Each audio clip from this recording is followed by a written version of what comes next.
It is John Pollock here alongside Jimmy Corderas coming out of WWE's Hell in a Cell show on Sunday night in Dallas, Texas.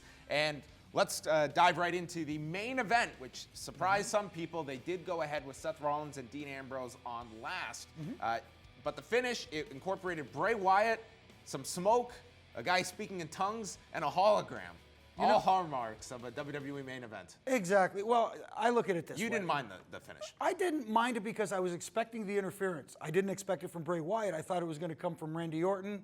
But you got two guys who are in a main event right now that are, in my opinion, haven't been established as main event players yet. When you got a guy like Daniel Bryan, he established himself by beating guys like Randy Orton, Triple H, John Cena.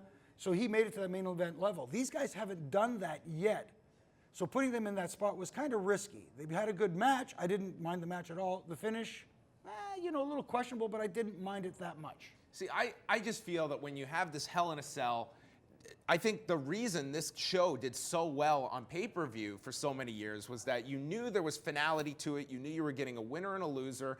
And I think ever since they did that CM Punk Ryback match where that was the last time Hell in a Cell did really well because people thought, man, either this guy's streak is ending or he's winning the title. And they did a screwy finish. And since that time, I don't think people view Hell in a Cell like that now, where the run-in aspect of it got no one upset. It was more they were upset with the way they did it. But the fact that the run-in was just, that's acceptable now in a cell match, it kind of, to me, somewhat defeats the purpose. And I'm just not someone that believes that you have a great match, loss is not going to kill you. And I think people enjoy those stakes when there's going to be a winner and a loser coming out of it rather than this idea that we're going to protect both guys and move on from it. And I think that this feud, is it over now? Are they going to, it seems that they're going separate directions now. I think it, it looks that way, but I think it might be just a little bit of a detour as opposed come to back to this? And then come back to this down the road. I mean, Seth Rollins still has the Money in the Bank briefcase, which he continues to have until past WrestleMania.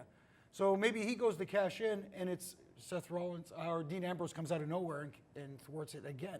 And then we come full circle, so to speak. The other cell match, John Cena and Randy Orton, I thought they had a very good match together. John Cena wins, becomes the #1 contender. The plan appears to be Brock Lesnar at the Royal Rumble. They could change their mind, move that up to the Survivor Series. I don't know what John Cena does from now until the Rumble, if that's the scenario, if you throw in Rusev with him. But what happens with John Cena right now? Do you think that they are going to make that call to go with Brock Lesnar as soon as Survivor Series, potentially? I think they can, but if they don't, I don't see Rusev being the guy because I see Rusev in a big match at WrestleMania against John Cena. I think that would be the best course of action for Rusev, at least.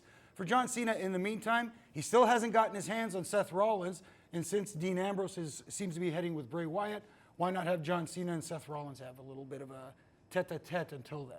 Anything else on the show that stood out for you? We had the Bella's match, which I thought was better than most thought going in. I thought Brie Bella, especially, they did get the crowd by the end because they weren't into the match at the start. And Dolph Ziggler wins 2 straight falls over Cesaro. Surprising, a very good match. I thought they worked very well together. The only thing I would have liked is having the 2 out of 3 fall stipulation.